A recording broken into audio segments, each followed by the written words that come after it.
The evening air was crisp as Margaret stepped out of her black sedan. She had been traveling all day, and honestly, she was exhausted. But that didn't matter. Tonight was important. She was scheduled to rehearse at the Thornton Music Conservatory, one of the most prestigious venues in the entire country. The building stood before her like a palace, with its tall white columns and golden lights that made it glow against the dark sky. Margaret pulled her expensive coat tighter around herself and walked toward the entrance. Her heels made that confident clicking sound on the stone steps. She liked that sound. It reminded her that she had made it. She was somebody. At 42 years old, she had performed in every major concert hall you could think of. Carnegie Hall in New York, the Royal Albert Hall in London, the Sydney Opera House in Australia. Her name appeared on posters in newspapers and magazines. People paid hundreds of dollars just to hear her play piano for 2 hours. As she pushed through the heavy glass doors, the warm air inside wrapped around her like a blanket. The lobby was absolutely stunning. High ceilings with crystal chandeliers, marble floors so shiny you could almost see your reflection, paintings of famous composers on the walls, all looking down at visitors with serious faces. Mozart, Beethoven, Chopin, the greats. Margaret walked across the lobby with her chin up and her eyes forward. She knew people were watching her. A few staff members whispered to each other. A security guard nodded respectfully. She was used to this attention. Expected it, really. That's when she noticed him. Over by the grand staircase, there was a man mopping the floor.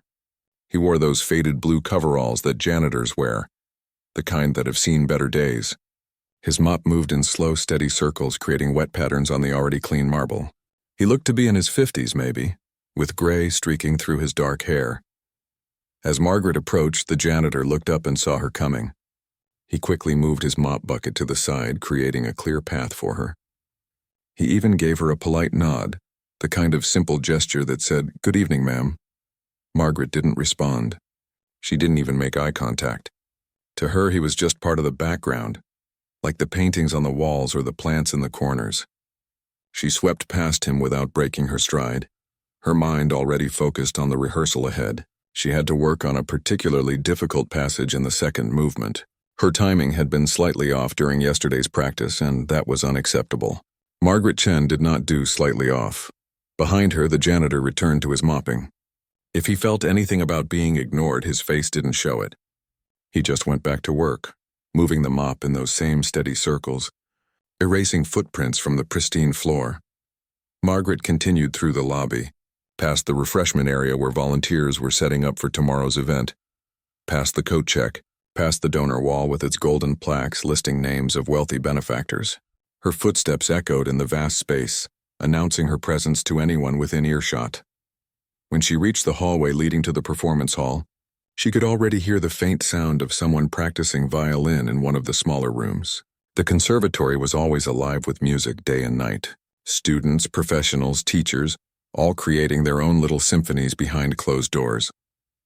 She found the main rehearsal hall and pushed open the double doors. The sight before her never got old. Row after row of red velvet seats, maybe 800 in total, all facing the magnificent stage. And there, center stage under a spotlight, sat the piano. A Steinway concert grand, 9 feet of glossy black perfection. It cost more than most people's houses. The stage itself was enormous, with rich wooden floors and deep burgundy curtains that could be pulled across for dramatic effect. Margaret walked down the center aisle, her footsteps muffled now by the carpeting. The acoustics in this room were perfect. Every sound, every note carried exactly as it should. That's why performers loved this place. That's why tonight's rehearsal mattered so much.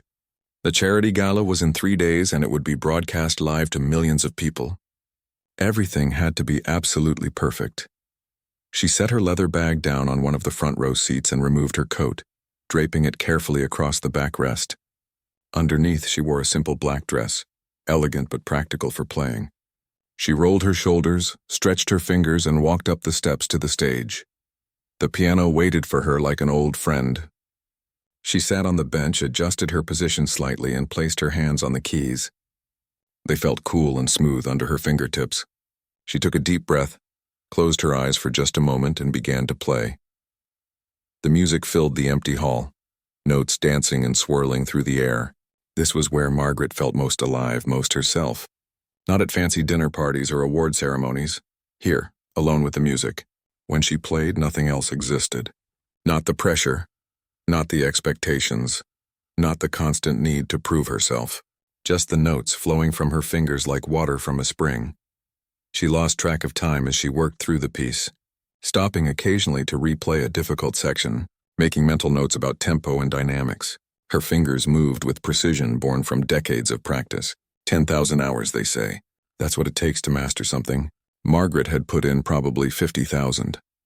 After about an hour, she decided to take a break. Her hands were starting to feel tight, and she knew better than to push too hard before the actual performance. She stood up from the bench, stretched her arms above her head, and walked back down the stage steps. She needed some water, maybe a quick walk to clear her head. As she exited the rehearsal hall back into the corridor, she almost bumped into someone. It was the janitor again, this time pushing a cart filled with cleaning supplies. He was wiping down the brass handrails along the wall, making them shine. Margaret barely glanced at him as she passed. She was already thinking about the next section she needed to rehearse, already hearing the music in her head. She didn't notice the way he paused in his work for just a second, looking toward the rehearsal hall doors with an expression that was hard to read, something like longing maybe, or memory. But Margaret wasn't paying attention. She never paid attention to people like him. Janitors, security guards, maintenance workers. They were invisible to her, just doing their jobs in the background while important people like her did important things. She had no idea that this moment, this casual dismissal, was about to change everything. Margaret had been rehearsing for another 45 minutes when she hit a wall. Something was wrong with the piano. Not terribly wrong, but wrong enough that she could hear it. The upper register notes, the ones way up on the right side of the keyboard, sounded slightly off. Just a tiny bit flat. Most people wouldn't even notice, but Margaret's ears were trained to catch the smallest imperfection. She played the passage again. There it was. That slight discord that made her jaw clench. This was unacceptable. How could a conservatory of this caliber allow their concert grand to fall out of tune? She stood up abruptly, frustration bubbling up inside her chest. The gala was in 3 days. 3 days! And she was supposed to perform on an instrument that wasn't even properly maintained? Margaret grabbed her phone from her bag and fired off a text to the venue coordinator. Piano needs tuning. Upper register flat. Unacceptable. She didn't bother with pleasantries. She didn't have time for pleasantries. She decided to take a longer break while they figured out the piano situation. Maybe 20 minutes to walk around, calm down, get some air. She left the rehearsal hall and headed down the corridor toward the lobby. Her mind was racing with annoyance. This was exactly the kind of amateur mistake that could ruin a performance. What if they couldn't get a tuner here in time? What if she had to perform on a substandard instrument? As she turned the corner, there he was again. The janitor. He was cleaning the corridor now, running a dustcloth along the windowsills. The late afternoon sun streamed through the tall windows, creating long shadows on the floor. He worked quietly, methodically, like someone who had done this same task 1,000 times before. Margaret was so lost in her own thoughts about the piano that she barely registered his presence. She walked past him, still mentally composing the angry email she was going to send to the conservatory director. "Excuse me, miss." The voice was quiet, almost hesitant. Margaret stopped and turned around, surprised. The janitor had straightened up from his work and was looking at her. His face was kind, with gentle lines around his eyes that suggested he smiled often. "Yes?" Margaret's tone was impatient. She didn't have time for whatever this was. The janitor seemed to choose his words carefully. "I couldn't help but hear you playing earlier." "You're very talented." Margaret waited. "Where was this going?" He continued. "I also noticed, if you don't mind me saying, that the piano seems to be giving you some trouble. The upper register, right? Sounds like it's running a bit flat in that section." For a moment, Margaret just stared at him. Then something clicked in her brain, and she felt a laugh building up inside her. Not a kind laugh. A sharp, cutting laugh that came from pure disbelief. She let it out, the sound echoing off the corridor walls. "I'm sorry," she said, though her tone made it clear she wasn't sorry at all. "Are you seriously trying to tell me about piano tuning?" The janitor's expression didn't change. "I was just mentioning what I heard, ma'am. Sometimes these older instruments. Margaret interrupted, her voice rising slightly. "This is a Steinway concert grand. It costs more money than you probably make in 5 years. And you think you're qualified to assess it? A few staff members who had been passing by slowed down. They sensed the tension in the air. One of them, a young woman carrying a stack of programs, looked uncomfortable, like she wanted to say something but didn't dare. The janitor didn't argue back. He simply nodded, his face calm. "You're right. I apologize for overstepping, but Margaret wasn't done." The frustration of the past hour, the pressure of the upcoming performance, all of it came pouring out. "Do you have any idea who I am? I've been playing piano since I was 4 years old. I studied at the New England Conservatory. I've performed with orchestras around the world. And you what, you clean floors and empty trash cans, and you think that qualifies you to give me advice about a Steinway?" The corridor had gone very quiet. The staff members who had slowed down now stood frozen, not sure whether to intervene or pretend they hadn't heard anything. The young woman with the programs looked down at her feet. The janitor's eyes met Margaret's. For just a second, she saw something flash across his face. Not anger. Something deeper. Sadness, maybe, or disappointment. But it was gone as quickly as it appeared. His face returned to that calm, neutral expression. "You're absolutely right, ma'am," he said softly. "I apologize for bothering you. I'll get back to my work." He turned away and picked up his dustcloth, returning to the windowsills as if nothing had happened. His movements were the same as before. Slow, steady, methodical. But something about his shoulders seemed a little heavier now. Margaret stood there for another moment, her heart pounding. She felt vindicated. She had put him in his place. Established the natural order of things. She was the artist, the professional. He was the help. Those were the facts. She turned on her heel and continued down the corridor. Behind her, she heard one of the staff members whisper something to another, but she couldn't make out the words. She didn't care. She had more important things to worry about. Like this piano situation. When she reached the lobby, she found the venue coordinator, a nervous man named David who always seemed to be sweating slightly, even in air conditioning. "Did you get my text?" Margaret demanded. Yes, Ms. Margaret, we're calling the piano tuner right now. He can be here first thing tomorrow morning." "Tomorrow morning? The gala is in 3 days." "I understand, but he's the best in the city and he's booked solid. Tomorrow morning is the earliest he can come. I promise you the piano will be perfect for your performance." Margaret wanted to argue more, but she could see it wouldn't help. She sighed heavily. "Fine, tomorrow morning. First thing. I'll be here at 9 to check his work." "Of course, Ms. Margaret, whatever you need." She left the building shortly after, climbing back into her sedan. As her driver pulled away from the conservatory, she glanced back at the building through the tinted window. Through one of the corridor windows, she could see a figure cleaning, dustcloth in hand. The janitor. She felt a small twinge of something. Not quite guilt, maybe just a flicker of doubt. Had she been too harsh? But no, she pushed the thought away. She had been right. He had overstepped. You don't comment on things you don't understand. Still, as the car turned the corner and the conservatory disappeared from view, that flicker didn't quite go away. It sat in her chest like a small stone, uncomfortable and persistent. She tried to ignore it. She had work to do, a performance to prepare for, no time to worry about the feelings of a janitor who didn't know when to keep his opinions to himself. But that night, as she practiced in her home studio, her mind kept drifting back to that moment in the corridor. The way he had looked at her, that flash of something in his eyes, and the way he had simply accepted her harsh words without fighting back, without defending himself, just returning quietly to his work. She shook her head and forced herself to focus on the music. It didn't matter. Tomorrow the piano would be tuned and she could get back to what really mattered. The performance, the gala, her reputation, everything else was just noise. 2 days before the gala, Margaret returned to the conservatory for an evening rehearsal. The piano had been tuned that morning, and she needed to practice with the corrected instrument. She arrived around 7 in the evening, later than usual. She had spent the whole day doing interviews with journalists about the upcoming charity event, smiling for photos, answering the same questions over and over. It was exhausting in a different way than playing. The rehearsal went well. The piano sounded perfect now, exactly as it should. Every note rang clear and true. She worked through her entire program twice, making small adjustments, perfecting her timing. By the time she finished, it was almost 10 o'clock. The conservatory was quiet now. Most of the staff had gone home. Only security remained doing their rounds. Margaret packed up her things, gathering her sheet music and putting it carefully into her leather folder.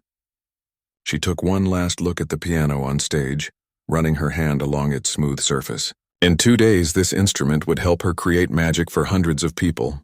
The thought made her smile. This was what she lived for. She left the rehearsal hall and started walking toward the exit. The corridors were dimly lit now, just the emergency lights and a few scattered lamps. Her footsteps echoed in the emptiness. It was peaceful, actually.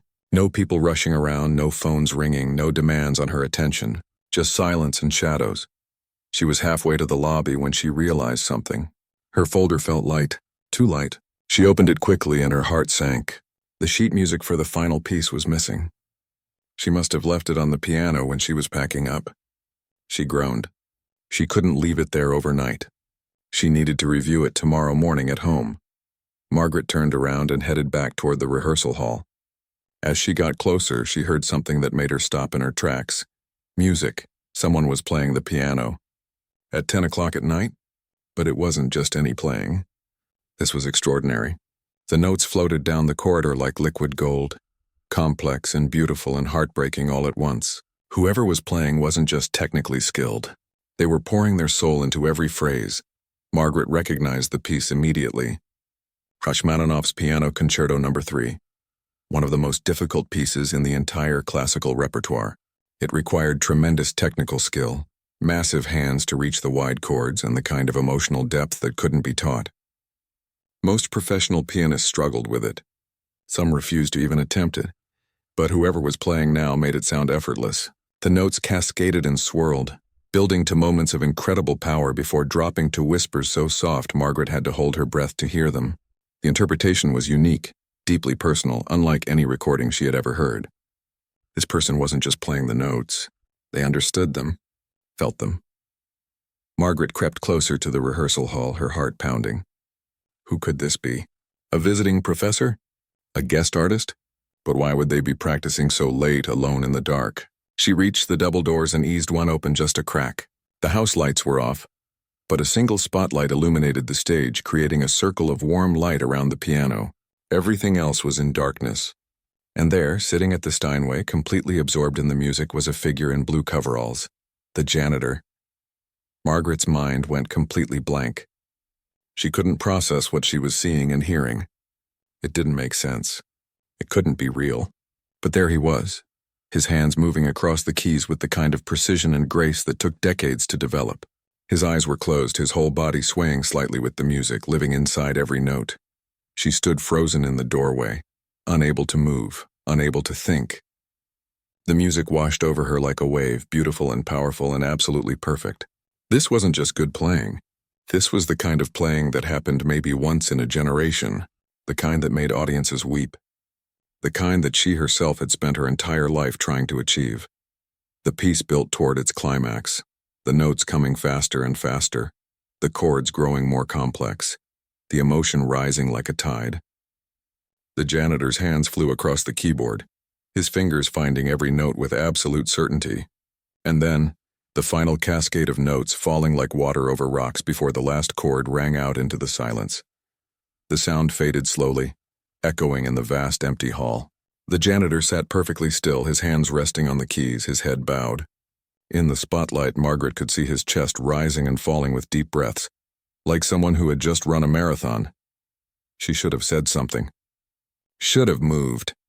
But she couldn't. Her throat felt tight. Her eyes were stinging. She realized with shock that she was on the verge of tears. When was the last time music had made her feel this way? When was the last time she had been so moved that she forgot to analyze, forgot to critique, forgot everything except the pure emotional power of what she was hearing? The janitor finally lifted his hands from the keys. He sat back slightly, his shoulders relaxing. Then he spoke, his voice quiet but clear in the empty hall. "I know you're there." Margaret jumped. How had he known? She hadn't made a sound. She stood there in the darkened doorway, her mouth open, not sure what to do. Should she leave? Pretend she hadn't heard anything? But it was too late for that now. She stepped into the hall, her legs feeling shaky. The janitor still hadn't turned around. He remained sitting at the piano, looking down at the keys. I'm sorry, Margaret said, and her voice came out smaller than she intended. I left my sheet music. I didn't mean to intrude. It's okay, he said. He finally turned to look at her, and in the spotlight's glow she could see his face clearly. Those kind eyes, that gentle expression. No trace of anger or resentment even after what she had said to him 2 days ago. The music is for everyone. Margaret walked down the aisle slowly, drawn forward like a moth to a flame. She climbed the stage steps and stood a few feet away from the piano. Up close, she could see that his hands were rougher than hers, the nails shorter, the knuckles slightly swollen. Working hands, but hands that could create miracles, that would, she started, then stopped. What words could possibly describe what she had just heard? That was the most beautiful playing I've ever witnessed, the janitor smiled sadly. Thank you. I don't get to play very often anymore. Only late at night when everyone's gone home. The security guards are kind enough to let me. How? Margaret asked. How can you play like that? He looked down at the piano keys, running one finger gently along them. It's a long story. I have time, Margaret said. And she meant it. Suddenly, her schedule tomorrow, her interviews, her obligations, none of it mattered. She needed to understand. She needed to know how a janitor could play Rachmaninoff like he was channeling the composer's ghost. The janitor was quiet for a moment, considering. Then he nodded toward the piano bench. You might want to sit down. Margaret sat on one of the chairs at the edge of the stage. The janitor remained at the piano, his hands resting gently on his lap. And then he began to talk, his voice soft but steady, telling a story that would change everything Margaret thought she knew about talent, success, and what truly mattered in life. The empty hall held them both in its darkness, with only that single spotlight creating a small island of light. And in that light, two people who had barely spoken to each other before began a conversation that neither of them would ever forget. The janitor took a deep breath and looked up at the dark ceiling of the concert hall. When he spoke, his voice carried the weight of years, of memories that still hurt even after so much time had passed. My name is Thomas, he began. Thomas Rivera. 25 years ago, I was sitting where you sit now. Well, not exactly here, but in halls like this. I was the one people came to hear. I was the one with my name on posters. Margaret leaned forward, listening intently. In the dim light, she could see the years on Thomas's face, the gray in his hair, the lines around his eyes. But she could also see something else now, a certain bearing, a refinement that she had missed before because she hadn't bothered to look. I grew up in a small town in Ohio, Thomas continued. My mother cleaned houses for wealthy families. One of those families had a piano, and when I was about 7, I touched the keys for the first time. My mother nearly had a heart attack. She thought I'd get her fired, but the lady of the house, Mrs. Patterson, she heard me playing. Just simple notes, nothing special, but she saw something. He smiled at the memory. Mrs. Patterson started giving me lessons. Free lessons. Every Tuesday and Thursday after my mother finished cleaning. She was the one who told my mother that I had a gift. A real gift. The kind that shouldn't be wasted. By the time I was 12, I was winning every local competition. By 15, I got a full scholarship to a prestigious music academy. And then at 18, I was accepted to Juilliard. He paused, and Margaret saw his hands tighten slightly on his lap. Juilliard. Do you know what that meant for a kid from my background? It was like being told you could touch the stars. Margaret nodded. She knew Juilliard was the dream, the top of the mountain. I studied there for 4 years. Worked harder than I'd ever worked in my life. My teachers said I had something special. Not just technical skill, but heart. Soul. The kind of thing you can't teach. Thomas looked at the piano keys with an expression of deep longing. When I graduated, I had everything ahead of me. Agents were interested. Venues wanted to book me. I was going to record my first album. 23 years old and the whole world was opening up. What happened? Margaret asked softly. Thomas was quiet for a long moment. When he spoke again, his voice was thick with emotion. I met someone. Her name was Linda. She was a violinist, studying at the same conservatory where I was doing my graduate work. She had red hair and she laughed at all my terrible jokes, and when she played, she made the violin sing like a human voice. We fell in love the way young people do, completely and absolutely. Within a year, we were married. He smiled, but it was bittersweet. Linda was my biggest supporter. She believed in me more than I believed in myself. We were going to conquer the world together. I'd play piano, she'd play violin. Maybe we'd do some duo concerts. We had it all planned out. We had a daughter 2 years later. Rebecca, the most beautiful baby you've ever seen. Dark curls like her mother. Curious eyes that wanted to see everything. Those were the best years of my life. I was performing regularly, building my reputation. Linda was teaching violin to students. Rebecca was growing, learning, laughing. Everything was perfect. Margaret heard the shift in his voice, the past tense, the weight of what was coming. Rebecca was 4 years old when Linda started feeling tired all the time. We thought it was just stress, you know? Being a parent, teaching, the busy schedule. But it didn't get better. She started having headaches, bad ones. Finally, we went to the doctor. Thomas stopped and closed his eyes. Margaret waited, her heart heavy with the knowledge of what must have come next. Stage 4 brain cancer, he said finally. Inoperable. They gave her maybe a year if she was lucky. She was 30 years old. Thomas, I'm so sorry, Margaret whispered.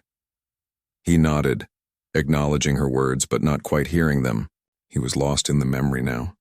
Everything changed in that moment, everything. I had concerts booked, obligations, contracts. But none of that mattered anymore. Linda needed me. Rebecca needed me. So I canceled everything. Every single thing. My agent was furious. Said I was throwing away my career. But what was I supposed to do? Let my wife die alone while I played piano for strangers? I spent that year taking care of her, getting her to treatments, holding her hand through the pain, trying to stay strong for Rebecca, who didn't understand why Mommy was so sick. And the medical bills, he shook his head. Even with insurance, they were crushing. Experimental treatments, specialist consultations, everything we could try. I sold everything I could. My car, my instruments, everything except Linda's violin because I couldn't bear to let that go. Linda lived 14 months. 14 months of fighting, of hoping, of praying for miracles that never came. She died on a Tuesday morning in April, with me holding one hand and Rebecca holding the other. She was 31 years old. The hall was absolutely silent except for Thomas's voice. Margaret felt tears streaming down her face, but she didn't wipe them away. After the funeral, I was left with a 6-year-old daughter, debt that would take years to pay off, and no career to speak of. My reputation in the music world had disappeared. When you cancel performances, burn bridges with agents and venues, people don't forget, and new talent was already rising to take the spots I'd left empty. I tried to get back into performing, sent out recordings, contacted everyone I knew, auditioned for orchestras. A few times I thought I had a chance. They'd be interested until they asked what I'd been doing for the past year, and why there was a gap in my resume. When they learned I'd walked away to care for my sick wife, some were sympathetic. But sympathy doesn't pay the bills or get you hired. They'd moved on. The classical music world had moved on. Thomas stood up from the piano bench and walked to the edge of the stage, looking out at the empty seats. So I did what I had to do. I took whatever work I could find. Construction for a while. Warehouse jobs. Eventually I ended up here, cleaning. It's steady work, has benefits, and the hours mean I can be home for Rebecca when she needs me. Rebecca is 20 now. She's in her 2nd year of medical school. Wants to be an oncologist because of her mother. She's brilliant and kind and everything her mother was. Raising her alone was the hardest thing I've ever done, but also the best thing. Every sacrifice was worth it to see her grow into the person she is. He turned back to look at Margaret, but the music never left me. It couldn't. It's as much a part of me as breathing, so I play late at night when no one's around. The security guards here, they know me. They've heard me play. They let me have these few hours after my shift ends. It's enough. It has to be enough. Margaret sat there, overwhelmed by everything she had just heard. This man had sacrificed everything. His career, his dreams, his entire future. For love, for family. For doing what was right even when it cost him everything. And she had mocked him. Laughed at him. Dismissed him as if he were nothing. The shame hit her like a physical blow. She thought about her own life. Her expensive apartment that she barely spent time in. Her collection of awards gathering dust on shelves. Her calendar filled with performances and parties but empty of real connection. She had spent 20 years climbing higher and higher, but toward what? For what? I'm so sorry, she said again, but this time the words meant something different. Not just for your loss, but for how I treated you, for what I said. Thomas waved his hand dismissively. You didn't know. That's not an excuse, Margaret said firmly. I should have known better. I should have been better. You tried to help me with the piano and I was cruel. I judged you based on your job, on your clothes, on everything except who you actually were. Thomas came back and sat on the piano bench again. You're not the first and you won't be the last. People see what they expect to see. A janitor in coveralls. They don't see the person underneath. But I should have, Margaret insisted. I'm supposed to be an artist. Artists are supposed to see deeper, to understand the human experience. But I've spent so long focused on my own success that I forgot to see people as people. They sat in silence for a moment, both lost in their own thoughts. Finally, Margaret spoke again. Why did you tell me all this? Thomas smiled. Because you asked, and because you stayed to listen, that means something. Margaret looked at this man, this incredibly talented, kind, resilient man who cleaned floors for a living when he should have been playing for queens and presidents. An idea began forming in her mind. A crazy idea, a probably impossible idea, but an idea that felt more right than anything she had felt in years. Margaret barely slept that night. She lay in her king-sized bed in her expensive high-rise apartment, staring at the ceiling, replaying the conversation with Thomas over and over in her mind. The way he had played, the story he had told, the quiet dignity with which he spoke about losing everything. At 3 a.m, she got up and went to her own piano, a beautiful baby grand that sat in her living room overlooking the city lights. She placed her hands on the keys but found she couldn't play. Her fingers felt clumsy, uncertain. How could she play now knowing what she knew? How could she perform knowing that true artistry wasn't about awards or recognition, but about soul? And somewhere out there, a man with more soul than she had ever possessed was mopping floors. She thought about her life with brutal honesty. 20 years of performing, hundreds of concerts, countless standing ovations. And for what? She lived alone. Her apartment was pristine and cold, decorated by a professional because she couldn't be bothered to choose her own furniture. She had colleagues, not friends. Associates, not confidants. Her calendar was full, but her life was empty. When had it become like this? She remembered being young, remembered loving music for its own sake, not for the applause or the reviews, but for the pure joy of creating something beautiful. When had that joy been replaced by ambition? When had she stopped seeing people and started seeing only positions, status, usefulness? She thought about how she had treated Thomas. Not just that day in the corridor, but in every interaction. The way she had looked through him as if he were invisible. The casual cruelty of her laughter when he had tried to help. And he hadn't been wrong about the piano. He had been absolutely right.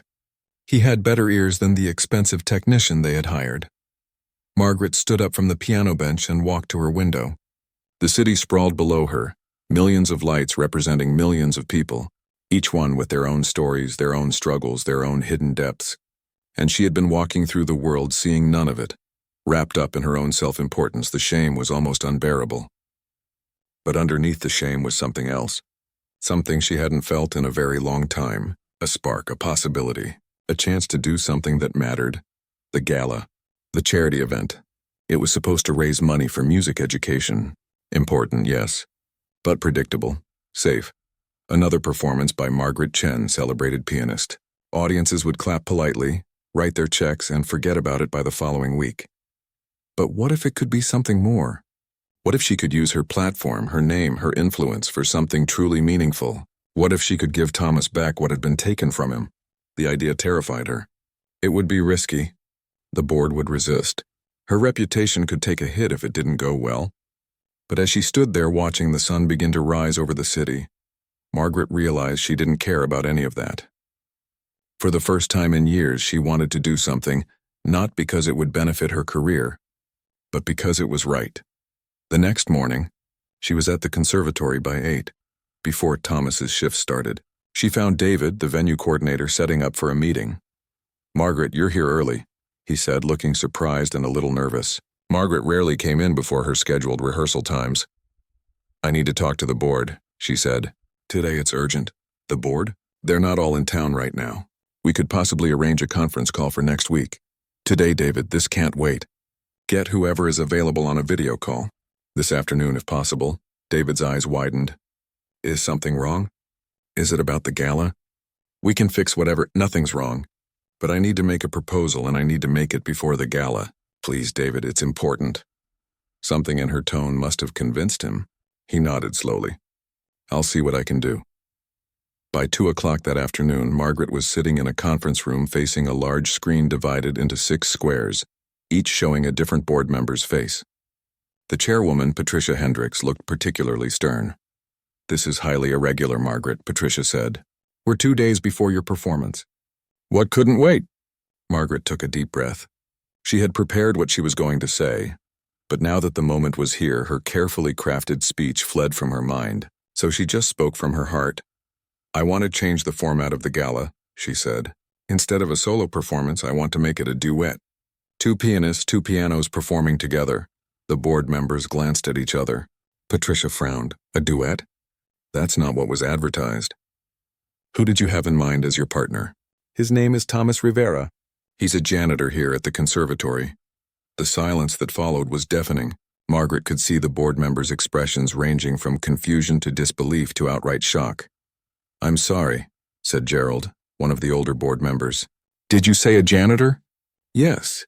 And before you dismiss the idea, you need to understand something.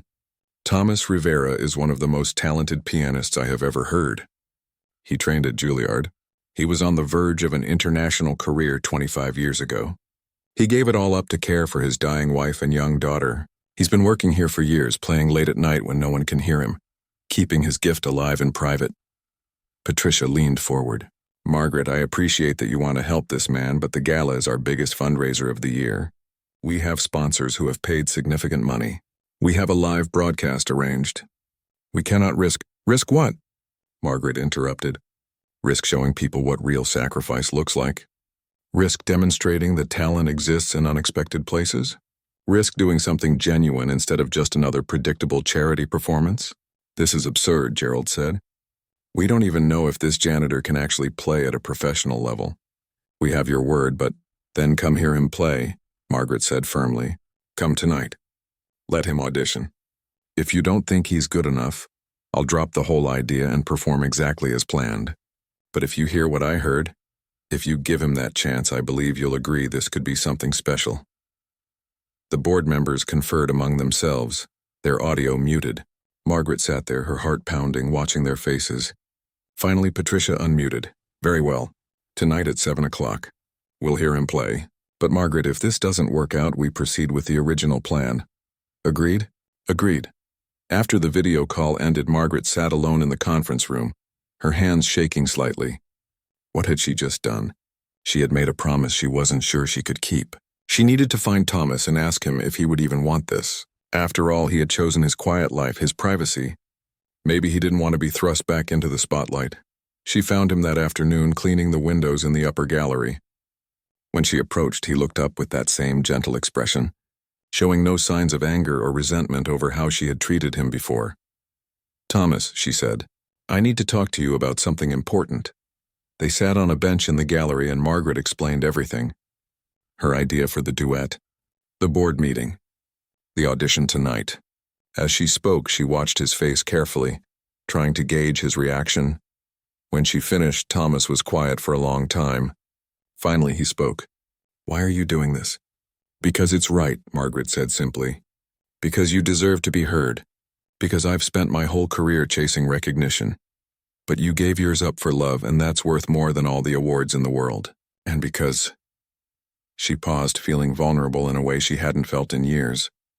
Because you reminded me why I fell in love with music in the first place. Not for fame, not for status, but for the pure beauty of it. Thomas looked down at his hands, those workers' hands that could create such magic. I haven't performed in front of people in 25 years, Margaret. I don't know if I can. I heard you play Rachmaninoff, Margaret said softly. You didn't just play it. You lived it. That doesn't go away, Thomas. That's part of who you are. What about Rebecca? She doesn't know about any of this. About my past career?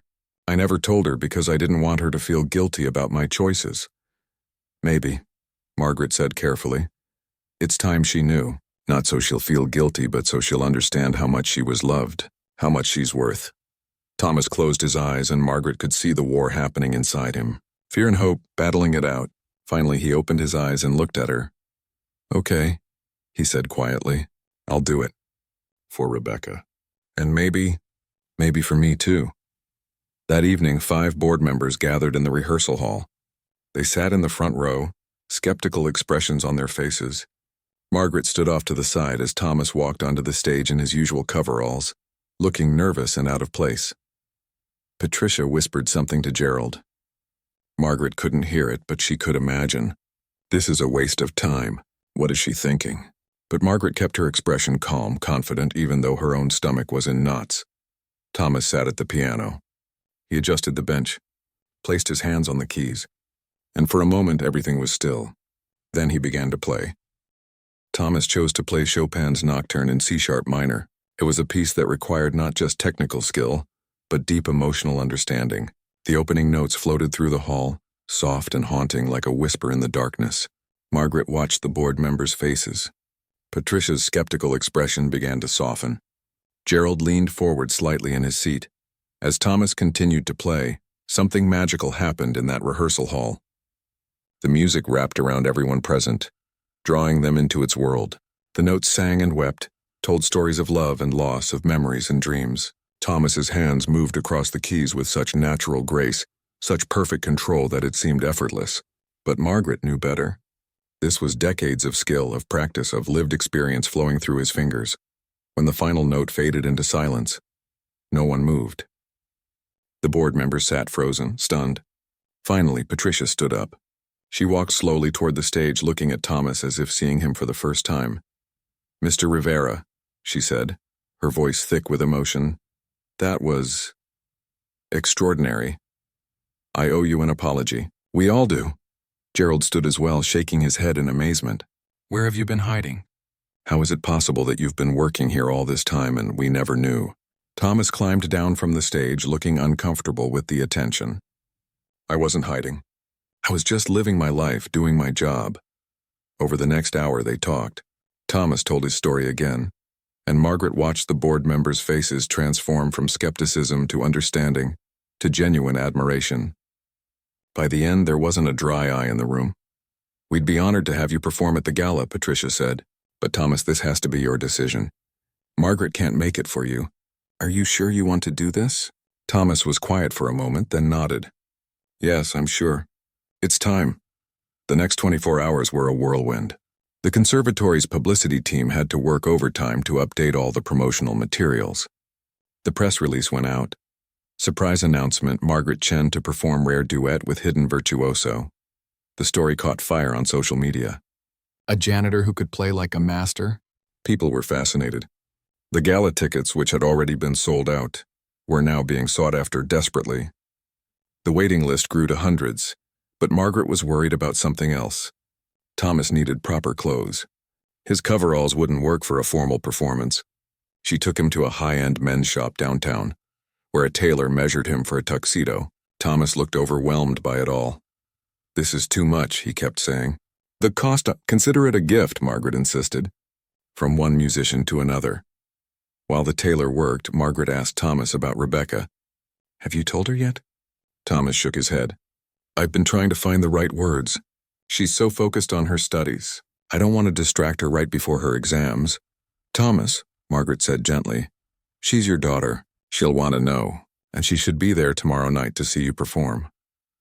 That evening, Thomas invited Rebecca to dinner at their small apartment. Margaret had offered to go with him for moral support, but he said this was something he needed to do alone. She spent the evening anxiously waiting for his call, wondering how Rebecca had taken the news. The call came at 9 o'clock. "She cried," Thomas said, his own voice emotional. "She said she always knew I loved music, but she never realized how much I had given up. She feels guilty, but that's not your fault. I know. And I told her what you told me, that she was worth every sacrifice, that I'd do it all again. She wants to come tomorrow night. She's taking the train in from school. Margaret, I don't know how to thank you for this." "You don't have to thank me," Margaret said. "Just play tomorrow like you played the other night. That's all that matters." But as she hung up the phone, Margaret felt the weight of responsibility settling on her shoulders. She had set something in motion that she couldn't control. What if the performance didn't go well? What if Thomas froze under the pressure? What if she had made a terrible mistake? She spent the night practicing, but her mind kept wandering. She thought about Thomas's story, about Linda and Rebecca, about choices and sacrifices. She thought about her own parents, who she barely spoke to anymore, too busy with her career to visit. She thought about friendships she had neglected, relationships she had let die because they didn't serve her professional goals. The conservatory staff worked through the night preparing for the gala. They brought in a second piano, positioning it so the two instruments would face each other slightly, allowing Margaret and Thomas to see each other while they played. The stage crew adjusted lighting. The sound engineers ran tests. David coordinated everything, running on coffee and nervous energy. The morning of the gala, Margaret woke up to find her phone flooded with messages. The story had gone national. News outlets were calling it the feel-good story of the year. Social media was buzzing. Everyone wanted to hear the janitor who played like a maestro. But some of the messages weren't positive.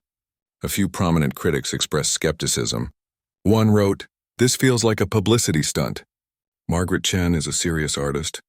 Performing with an amateur, regardless of his touching backstory, diminishes the art form." Another, "We're supposed to believe that someone who hasn't performed professionally in decades can suddenly take the stage at a major gala? This will be a disaster." Margaret felt her stomach clench. What if they were right? What if she had let her emotions override her judgment? But then she remembered Thomas playing Rachmaninoff in the empty hall. That hadn't been amateur. That had been transcendent. She met Thomas at the conservatory at noon for a final rehearsal. He arrived looking exhausted, bags under his eyes. "Couldn't sleep," he admitted. "Keep thinking about everything that could go wrong." "Me too," Margaret said, and somehow her honesty seemed to help. They smiled at each other, two nervous musicians facing something bigger than both of them. They rehearsed their duet piece, Brahms' Variations on a Theme by Haydn, arranged for two pianos. It was a complex work that required perfect coordination and timing. The two pianos had to work together like a conversation, each one responding to the other, building on each other's phrases. The first few run-throughs were rough. Thomas kept apologizing, saying he was too nervous, couldn't focus. Margaret stopped him. "Do you know how I get through performances when I'm nervous?" she asked. "I remember why I'm doing this. Not for the audience. Not for reviews. But because the music deserves to be played. Because it's beautiful and beauty matters. That's all you need to think about tomorrow night." Something clicked. The next run-through was better. And the one after that was even better. By their fifth time through the piece, they found their rhythm. The pianos spoke to each other, complemented each other, created something neither could achieve alone. It was working. It was actually working. As they finished the final notes, both of them sat still for a moment, letting the music fade. Then Margaret looked over at Thomas and saw tears running down his face. "I forgot," he whispered. "I forgot how this feels. Playing with someone else. Being part of something bigger than yourself. I'd forgotten." Margaret felt her own eyes filling with tears. "Thank you for reminding me too. I'd forgotten as well." They left the conservatory as the sun began to set. The gala would begin in 6 hours. The hall would fill with wealthy donors, influential critics, and now, thanks to all the media attention, cameras that would broadcast the performance to millions of people online. Thomas went home to have dinner with Rebecca, who had arrived that afternoon. Margaret went back to her apartment to get ready. As she stood in front of her closet choosing which gown to wear, she caught sight of herself in the mirror. She looked the same as always. Same face, same careful makeup, same styled hair. But something was different. Something in her eyes. A softness that hadn't been there before. A humanity that she had locked away somewhere along her climb to the top. Whatever happened tonight, win or lose, triumph or disaster, she knew she was different now. Thomas had changed her. His story, his sacrifice, his quiet dignity in the face of loss. He had reminded her what it meant to be human. To love something more than you loved your own success. She chose a deep blue gown. Elegant but not ostentatious. Tonight wasn't about her.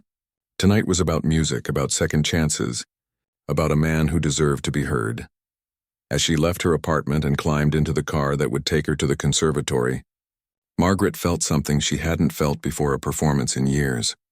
Not nervousness about reviews or worry about her reputation, just pure simple hope. Hope that they would do justice to the music. Hope that people would hear what she heard when Thomas played. Hope that maybe, just maybe, they could create something beautiful together. The conservatory was transformed. Margaret had been to hundreds of galas, but tonight felt different. The lobby glittered with candles and flowers. Waiters circulated with champagne and hors d'oeuvres. Guests arrived in expensive gowns and tuxedos, their jewelry catching the light from the crystal chandeliers. But there was an electric buzz in the air that Margaret had never felt before. People weren't just here out of obligation or to be seen. They were genuinely curious, excited even. She could hear snippets of conversation as she made her way through the crowd. "Did you hear the story? 25 years working as a janitor. I saw the video someone posted. He was playing Chopin. It gave me chills. My friend said Margaret Chen discovered him playing late at night. This is either going to be brilliant or a complete embarrassment." Margaret tried to ignore the comments, especially that last one. She had her own doubts threatening to overwhelm her. She found David backstage looking even more stressed than usual. "The cameras are set up," he said, checking his clipboard for the 100th time.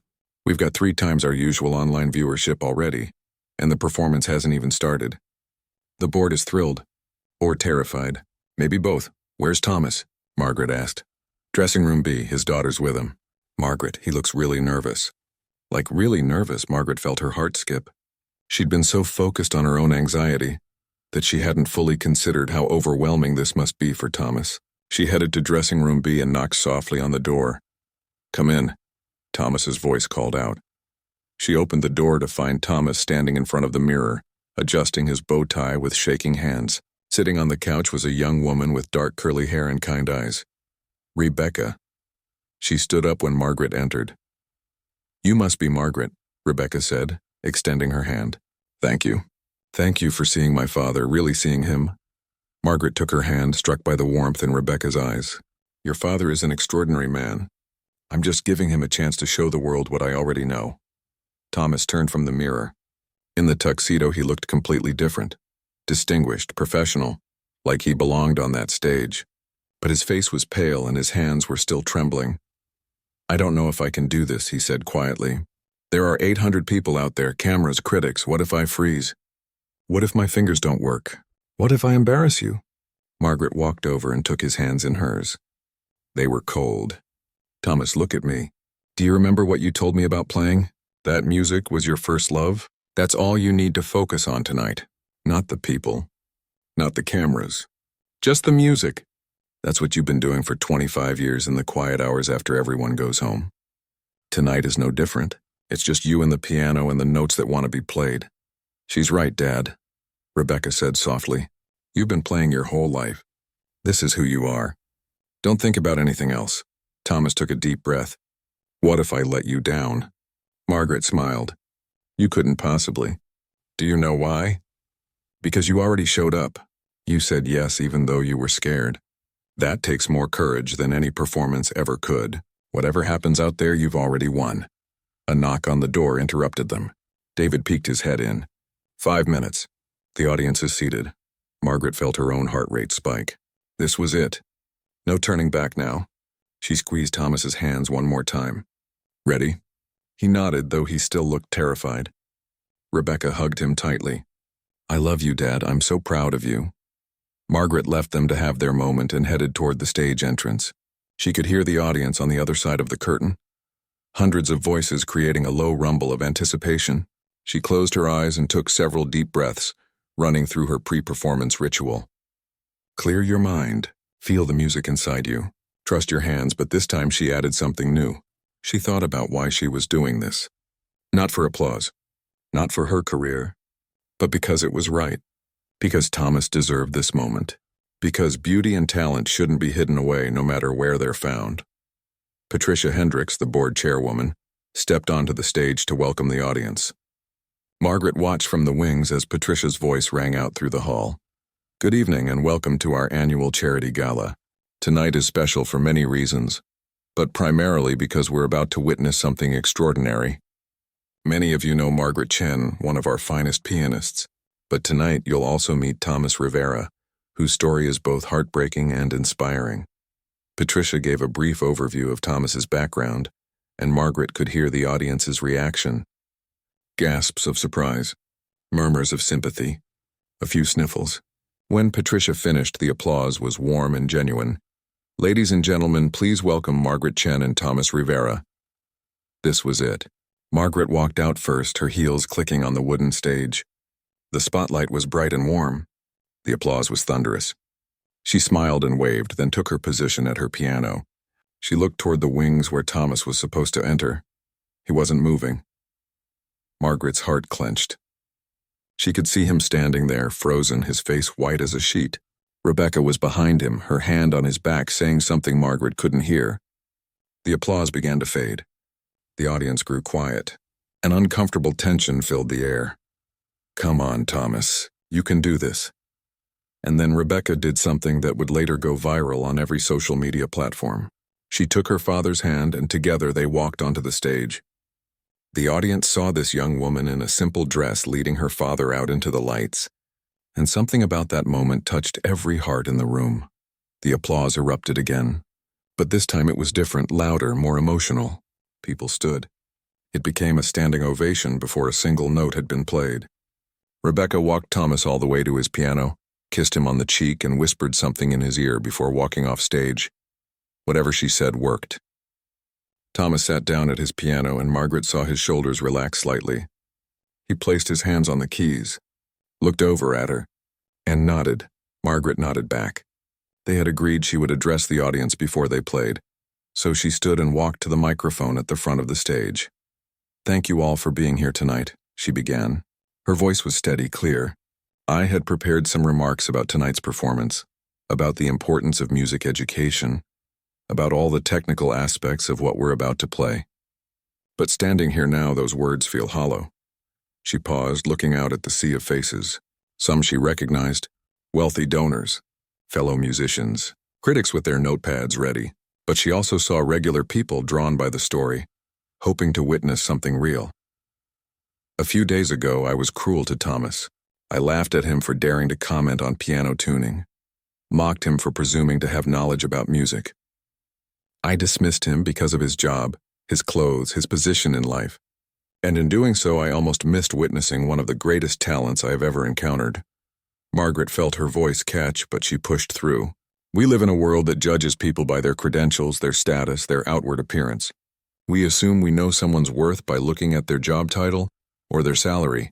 But Thomas taught me something crucial. Talent doesn't care about any of that. Heart doesn't care about any of that. The music doesn't care about any of that." She looked over at Thomas, who was watching her with tears in his eyes. Thomas gave up everything for love. His career, his dreams, his chance at fame. He made that choice without hesitation because his wife and daughter needed him. And for 25 years he kept his gift alive in private, in the quiet hours when no one was watching. Not because he wanted recognition, but because music is part of who he is. It can't be silenced even by the loudest tragedy. Margaret wiped her own eyes, not caring that her makeup was probably running. "Tonight you're going to hear something special. Not because we're going to play every note perfectly, though we'll certainly try, but because you're going to hear what music sounds like when it comes from a soul that knows sacrifice, that understands loss, that has chosen love over ambition." That's what makes Thomas extraordinary. Not just his fingers on the keys, but the heart behind them.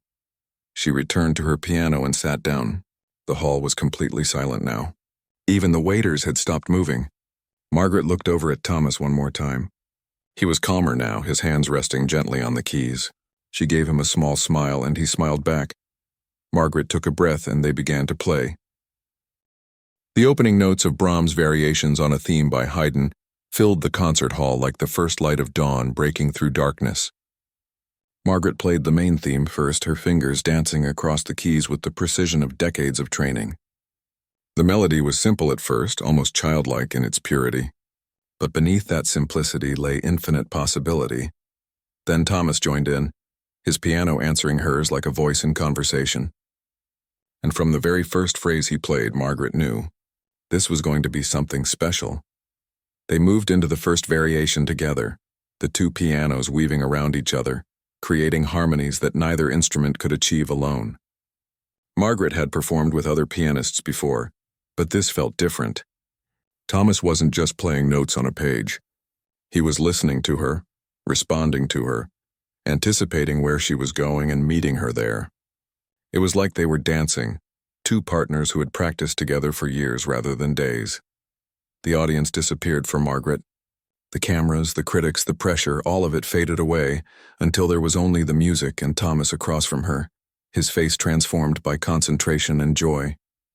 This was what music was supposed to be, not a performance. A conversation, a connection. They flowed into the second variation, faster now, more playful. The notes tumbled over each other like water rushing over stones. Margaret found herself smiling as she played. Actually smiling, something she rarely did during performances. But she couldn't help it.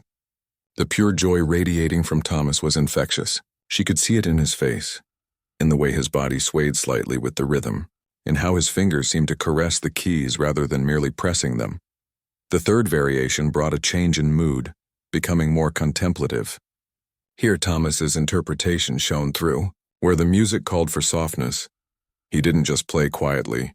He played with a tenderness that suggested whispered secrets, gentle memories.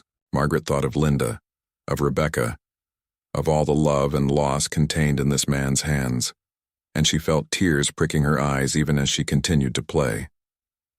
In the audience, people sat transfixed. Several were crying openly. Rebecca, watching from the wings, had both hands pressed to her mouth, tears streaming down her face. The critics, who had come prepared to write scathing reviews, found their notepads forgotten in their laps, lost in the music unfolding before them. The variations continued, each one building on what came before.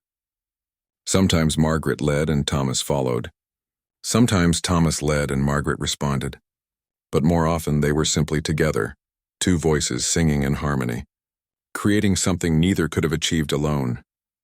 There was one moment, in the sixth variation, where Thomas had a particularly complex solo passage. Margaret's hands stilled on her keys as she watched him play. His fingers flew across the keyboard with breathtaking speed and accuracy, but it wasn't mechanical. Every note had life, had meaning. He made the piano sing, made it weep, made it laugh. This was the talent that had been hidden away for 25 years, mopping floors and emptying trash bins, keeping itself alive in the quiet hours after midnight. And Margaret understood then, truly understood, what she had almost missed by her prejudice and arrogance. Greatness doesn't announce itself. It doesn't demand recognition. Sometimes it simply exists, quiet and patient, waiting to be seen by someone willing to look beyond the surface. The variations built toward their climax, the two pianos now playing in perfect synchronization, each note falling exactly where it should, the tempo increasing, the dynamic swelling. Margaret could feel her heart racing, feel the adrenaline coursing through her veins. This was it. This was what music was for. Not to impress, not to prove anything, but to touch something deep in the human soul, to communicate what words never could. The final variation arrived, bringing back the main theme but transformed now, enriched by everything that had come before. The two pianos played together in perfect harmony, building to the last grand chords. Margaret and Thomas looked at each other across their instruments, and in that moment they were completely connected, completely present, completely alive. The final chord rang out, powerful and true, filling every corner of the vast hall, and then silence. For several seconds nobody moved. The sound faded slowly, echoing off the walls, disappearing into the darkness above the stage. Margaret and Thomas sat still, hands resting on the keys, neither daring to break the spell. Then the applause started. It began with one person, then two, then suddenly the entire audience was on its feet. The sound was thunderous, overwhelming. People weren't just clapping politely. They were cheering, shouting, some openly sobbing as they applauded. The standing ovation went on, wave after wave of appreciation and emotion crashing over the stage. Thomas looked stunned. He stood up slowly, unsteadily, as if he couldn't quite believe what was happening. Margaret walked over to him and took his hand, raising it high. The applause grew even louder. She leaned close to his ear so he could hear her over the noise. "You did it. You were magnificent." Thomas turned to her and she saw his face was wet with tears. "Thank you," he said. "Thank you for seeing me." Rebecca ran onto the stage then, no longer able to contain herself. She threw her arms around her father, both of them crying and laughing at the same time. The audience loved it, the applause continuing, people not wanting the moment to end. Margaret stepped back, giving them their moment, and found her own vision blurring with tears. Not tears of sadness, but of something she hadn't felt in so long she had almost forgotten what it was. Pure, uncomplicated happiness. Not because of her performance, but because she had been part of something that mattered, something real. The standing ovation continued for nearly 10 minutes. Finally, Patricia came onto the stage, wiping her own eyes, and had to speak into the microphone to get everyone's attention.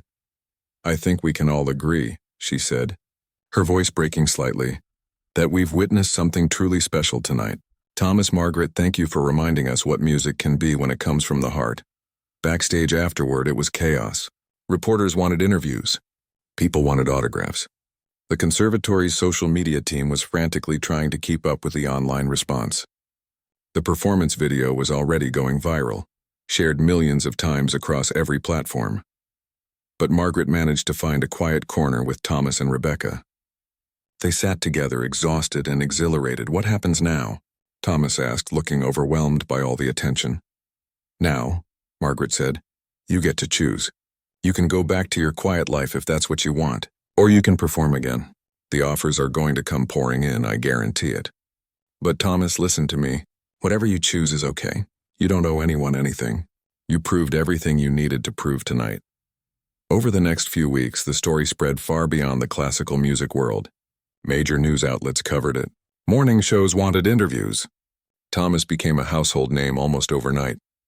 The Janitor Virtuoso, they called him, though Margaret hated the label. He was so much more than that. The offers did come just as Margaret predicted. Concert halls wanted to book him. Recording companies wanted to sign him. Someone even wanted to make a movie about his life. It was overwhelming. But true to his nature, Thomas was thoughtful about every decision. He accepted a few select performances, choosing venues that felt meaningful to him rather than simply prestigious. He recorded an album with all proceeds going to a scholarship fund for music students from low-income families, named in Linda's memory. Most importantly, he used his newfound platform to advocate for workers like himself, people whose talents and worth were often overlooked because of their jobs or circumstances. He gave talks at schools and community centers about the importance of seeing beyond labels, of recognizing that everyone has a story, everyone has value. Margaret underwent her own transformation. She cut back on her performance schedule, turning down lucrative offers that felt empty or ego-driven. Instead, she started teaching at the conservatory, working with students who reminded her why she had fallen in love with music in the first place. She reconnected with her parents, visited them regularly, and was shocked to discover how much she had missed them. She and Thomas became close friends. They performed together several more times, each duet drawing massive audiences who came not just for the technical brilliance but for the genuine connection between two people who had learned what truly mattered in life. 6 months after that transformative gala, the conservatory held a special ceremony. They were renaming one of their practice rooms in Linda's honor. The Linda Rivera Memorial Practice Room would be available free of charge to any student who couldn't afford regular practice time. On the wall, they hung a plaque with a quote from Thomas. "Music doesn't care about your circumstances. It only asks that you listen, that you care, and that you play with your whole heart." At the ceremony, Rebecca gave a speech that left everyone in tears. "My father taught me what real success looks like," she said. "It's not about fame or money or recognition. It's about staying true to who you are even when life gets hard. It's about choosing love over ambition, and it's about never letting go of the things that make you feel alive, even if you have to hold on to them in secret."